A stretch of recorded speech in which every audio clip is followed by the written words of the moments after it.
galera, aqui é Ken, Mira do canal KMG Animes e tô aqui pra falar de anime mais uma vez. Dessa vez retorno com Baki novamente, mas especificamente pra continuar a narração de Baki segunda temporada, ou melhor dizendo, Baki Hanma segunda temporada, que também pode ser chamado de sexta temporada de Baki. Mas antes de continuar essa narração, antes de continuar a contar toda essa história, devo te lembrar que aqui no canal tem bastante conteúdo de anime, inclusive chance nova temporada, entre outras coisas. Então se você curte esse tipo de conteúdo, deixarei aqui um card em cima com bastante conteúdo de Baki, entre outras coisas, tá?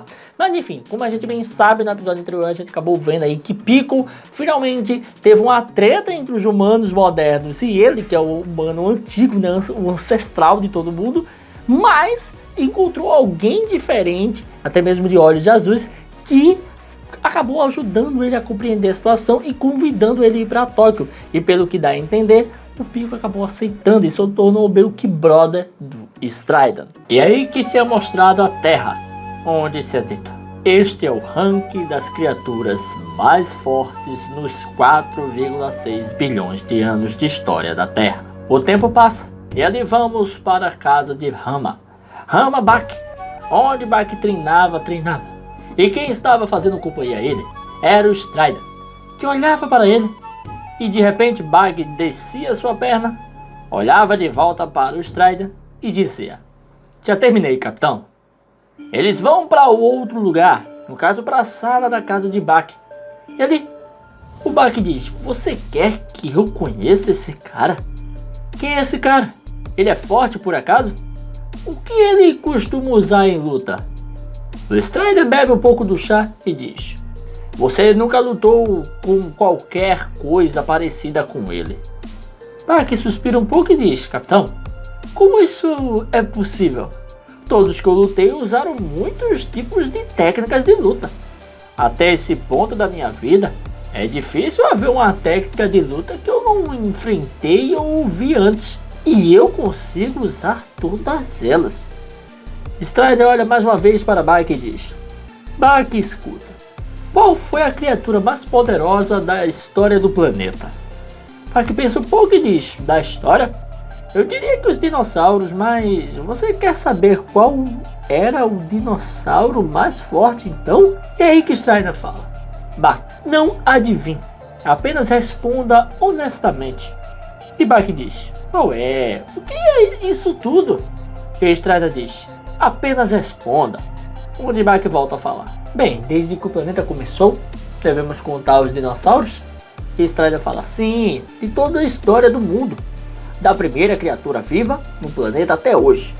Aí Baki pensa um pouco e fala: qual é, capitão? E Strider fala de novo: quem você acha que é o mais forte, hein? E aí Baki finalmente responde: bem, claro que é o T-Rex. Já viu o Jurassic Park? É um dinossauro bem fodão. E aí Strider pega um jornal até mesmo americano. E ali o Baki olha e diz: em inglês? Que diabos, cara? Homem ou monstro? E lá estava a foto de Piccolo, onde ele, o Baki ia olhando, olhava pro rosto dele e dizia: quem é ele? E Strider fala: isso não é um filme, Baki. Esse homem foi mais forte que qualquer T-Rex. E aí que vamos para o aeroporto de Haneda, em Tóquio. E ali se é dito: esse é o avião da Força Aérea dos Estados Unidos da América. Esse avião, ele tem a descoberta de todos os Ewa e no mundo estão falando agora. O primeiro homem das cavernas vivo. Quem sabe quantos anos ele tem? Ou deveríamos chamar ele de homem primitivo, professor. E ali o professor dizia: se você quiser. E estava Baki e o Strider assistindo na TV em sua casa, onde os jornalistas continuam a comentar: o homem vindo da Era Jurássica. Não seria uma farsa? E o outro diz: não, eles têm muitos testes e documentos confirmando isso. Oh! E lá estava uma comitiva, com vários militares americanos se aproximando, na frente de alguém gigantesco, e se dizia: agora, lá vem ele! E era um Piccolo que estava rodeado e sendo guardado pelos demais, onde será dito: ele é enorme, 2,5 metros, ou talvez mais. Olha para a mão dele, isso é inacreditável. Nós observando com seu olhar afiado. E Strider diz: é ele, aquele cara ali. E Baki continuava a assistir, enquanto era dito pelos jornalistas: ele ainda está em alerta, olhando para todos à sua volta, observando todos atentamente. Ele está olhando com muito cuidado ao seu redor. Incrível! O olhar em seus olhos. Ele está procurando por uma presa. Um homem que sobreviveu entre os dinossauros. Ele os caçou com as próprias mãos. Esse olhar. E aí que Bug começava a observar. Começava a suar e dizia: Capitão, ele é mais do que forte. E aí que voltamos mais uma vez para os jornalistas, que diziam: que homem selvagem! No local temos a bela senhorita Aizawa. Aizawa-san, você consegue uma primeira entrevista exclusiva com o nosso homem jurássico? E aí a Aizawa dizia: eu farei o meu melhor. E aí empolgada, onde dizia olá, e passava pela barreira dos homens, onde os homens diziam não, tentando impedi-la. Mas já era tarde e a mulher estava bem junto ao Pico. E ela perguntava: como você? Eis. E naquela hora, ela sentia algo errado. O olhar fixado do Pico chegava a ela. Ele simplesmente pegava sua cabeça com as suas mãos gigantescas. Os militares ficavam chocados. E é nessa hora que ele pulava em cima dela, onde havia tirado suas roupas e já estava transando com ela. Onde ela gritava: espera, não! E no meio daquilo tudo, o Pico até beija ela. E Bug olha e diz: mas que porra! O jornalista também veio e fala: bem, o outro diz: hã? E naquele momento, vemos ali o que Pico estava fazendo. Ele rasgando completamente o cinto que impedia ele de ficar sem roupa. A mulher gritava cada vez mais dizendo: não, não, não faça isso! Os homens começavam a bater sem parar no Pico para impedi-lo. Porém aquilo não surtia nenhum tipo de efeito. Ele continuava, onde até mesmo tirava o sutiã da mulher e em seguida a sua calcinha. E tudo aquilo ia acontecendo. E mesmo assim os homens não paravam de bater nele. Onde no meio daquilo tudo, a mulher olhava para ele e até começava a tentar entender o que estava acontecendo. Era algo estranho, pois o homem continuava a estar sereno olhando para ela. E se era dito: deve ser triste ser tão selvagem. A selvageria é engraçada. Eu riria se conseguisse. E aí os jornalistas diziam: meu Deus, algo totalmente inesperado aconteceu! Algo inacreditável! Como isso pode acontecer? E ali os homens puxavam suas armas, apontavam para o Pico depois do Pico ter cometido um crime. E ali se era dito: todos no Japão estavam assistindo aquilo ao vivo. As armas estavam apontadas. O Pico estava sério. E se era dito: não foi algo ultrajante ou um movimento sujo de um programa de TV para causar impacto. Era vida selvagem por si só. Algumas pessoas simplesmente não conseguiam lidar com a situação. Alguns simplesmente não podiam acreditar. Como as pessoas vão reagir a isso? Cada um é diferente. Mas uma coisa que todos estavam preocupados era: onde ali a mulher estava suando frio, cansada depois de tudo aquilo ter rolado com ela. Os homens continuavam apontando suas armas para o poderoso Pico, enquanto a mulher era acudida por outros militares, onde até mesmo era coberta com roupas. E ali se era contado. E essa coisa era: o que ele fará agora? O que ele faria depois? Após essa situação intensa gravada pela câmera, ele só... E ali vemos que o Pico começa a fechar seu olho, começa até mesmo a salivar. Todos ficavam chocados com a visão. E Pico apenas deitava para dormir, descansar. Onde será dito? Foi dormir. O homem estava dormindo tranquilamente, pois tudo ao seu redor era completamente inofensivo para ele. E as manchetes começavam a passar para todos os lados, onde se dizia: sexo selvagem na frente das câmeras, o homem do período jurássico. E de frente a tudo isso, estava o Dr. Albert A. Pine, onde dizia: é apenas uma hipótese, mas o período jurássico durou mais de 100 milhões de anos e foi forçado ao fim após a queda de um meteoro. Todos conhecem esse fato. O impacto do meteoro de tal tamanho causaria uma catástrofe de proporções inimagináveis. A poeira que se levanta com o impacto bloquearia completamente a luz do Sol. Em uma fração de segundos, a temperatura da Terra cairia para zero absoluto, assim como no espaço sideral. Essa temperatura é por volta de menos 270,4 graus. Tudo seria perfeitamente congelado, incluindo os dinossauros, as plantas e os insetos. Até uma luta, onde ali se era visto o que tinha acontecido de fato com o Piccolo. Ele foi congelado por aquela explosão. Aquele à frente fio congelou e ali ficou conservado. E por alguma sorte, ele conseguiu ficar preso ali e viver debaixo daquela camada de gelo e consequentemente pedra de sal. E se era contado. O impacto traria uma súbita mudança na crosta. Todo seria afetado. Mas a camada de rochas salinas seria o que menos sofreria com o impacto, mantendo a luta intacta, uma luta perfeitamente congelada. A capacidade conservadora das rochas salinas foi comprovada.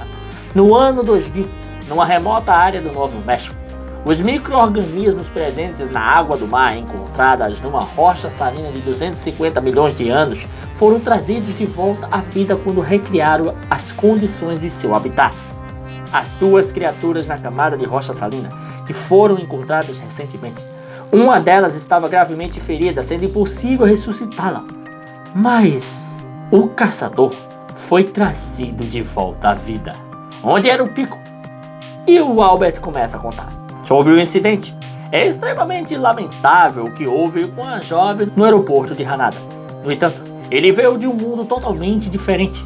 Como é que os humanos se convenceram a copular no passado? Quais eram os códigos de conduta e respeito há 65 milhões de anos atrás? Isso só ele sabe, porque ele viveu nesse tempo. Ele não seria capaz de entender o nosso modo de vida, muito menos nossa moral e nossos costumes. E ali estava acontecendo uma reunião, uma entrevista televisionada, onde se era dito: homem primitivo, culpado ou não? E uma das pessoas dizia: e se macacos em um zoológico estuprassem os visitantes? Eles seriam mortos no local, certo? Mas o homem primitivo é um ser humano. E o outro diz: humano, mas não um de nós. E aí, o homem fala: então devemos deixar ele escapar de qualquer acusação, uma vez que ele não é da sociedade humana. E outro fala: se ela fosse sua mãe ou sua filha, você pensaria da mesma forma? E a conversa continua, onde se é dito: meu irmão foi devorado por um tubarão enquanto pescava. Mas não odiei o tubarão por causa disso. Ninguém mandou a repórter pular na frente dele. E ele não planejava machucar ou matar ela. Então a minha resposta é sim, uma vez que ele não tinha intenção de machucá-la. E o outro fala: acredito que nossas leis e nossas regras são. E aí se era visto vários cartazes em algum lugar, onde se era dito: acabe logo com isso, dê a Piccolo a punição da lei. E ali um repórter dizia: nós temos o último relatório sobre a situação. Centenas de pessoas se reuniram no portão da frente do quartel do Exército dos Estados Unidos da América. A jovem que sofreu abuso sexual é uma pessoa muito popular na mídia japonesa. No entanto, o Exército do Zewa ainda não comentou sobre o incidente e levou os suspeitos sob custódia sem qualquer argumento razoável. Eles se recusam a comentar. E aí que vemos alguém se aproximando daquele quartel. E aquele homem com cabelos ruivos deixavam todos amedrontados. E era o Yujiro que dizia: certo, então trouxeram ele pra cá? Os homens ficavam chocados. E o Yujiro diz: eu vou entrar. E os homens tentam impedir, dizendo não. E em outro lugar, em uma das cercas do quartel, pulava alguém. E esse alguém era o Hetsu, que também ia dar as boas-vindas ao Piccolo. E é isso aí, pessoal, vou ficando por aqui. E meus amigos, foi bem tensa essa parte. Eu fico pensando como isso vai ser adaptado no anime, porque sim, essa é a temporada que vai ser adaptada agora pra continuar a saga de Baki aí na Netflix. E, mano, pelo jeito não vão cortar, porque até mesmo já passou no teaser trailer essa cena. A repórter, né, a jornalista lá, tava tentando falar com o Pico, então vai rolar essa cena. Quero ver se a galera vai cancelar a Baki, o que vai acontecer, porque é muito pesado. E sim, tem uma discussão se rolou ou se não rolou Stu ali de Pico, só que na própria história vai dizendo que ele Stu ela, e ele sofreu abuso e tal, e pá. Inclusive ela fica toda suada, né, ofegante, então deve ter rolado. E sem falar também que nessas ocasiões, como o intuito do Pico ali era ser uma coisa rápida, vapt-vupt, então acaba que não vai passar horas ali, e também que não vai ficar desenhando o negócio correndo, porque isso não tem nada que venha acrescentar na história em si que está se contando aqui.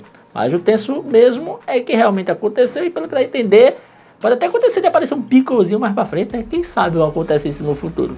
Mas o fato é que agora a gente tem uma discussão. Mata Piccolo, prende Piccolo, o que é que faz com o Piccolo? O cara é o pai de todo mundo, da humanidade, enfim, praticamente. E ele é algo muito importante. Você vai ferrar o Piccolo por conta disso, mesmo que ele não tenha culpa. Ele tem meia culpa, né? Até um dos caras lá começou a dizer que é a culpa da mulher, porque se aproximou demais, que passou da barra de segurança dos militares. E aí o Albert Einstein acaba dizendo que não, ó, meu irmão, não tem como, o cara não sabe como é o código de conduta nosso. Existe outro código de conduta que ele conhecia antes, então ele usou esse código dele, então a gente não sabe que o que ele tava pensando ali. Pelo que dá a entender, ele não quis machucar, tanto é que o cara foi dormir, né, velho? É muito complexo, isso vai dar uma confusão da bexiga essa parte. Eu não imagino, velho, o que a galera vai pensar quando assistir isso na Netflix. Mas é isso aí, pessoal. Agora eu quero saber de você qual é a sua opinião sobre essa treta toda, sobre essa chegada do Piccolo em si. Inclusive, né, os militares parando e o Jiro ali dizendo pra ele não entrar. E eu achei isso engraçado, né, porque o Jiro é um cara que é o topo, é quase um general do exército, se você for comparar aí com o que ele faz, o que ele pode fazer com as tropas militares americanas. Mas enfim, agora eu quero saber a opinião de vocês. Se você curtiu esse vídeo, dá aquele like, comenta, não deixe de se inscrever e ativar o sininho para estar recebendo notificações dos vídeos que eu postar aqui todo dia. Tranquilo? Valeu, galera. Fui!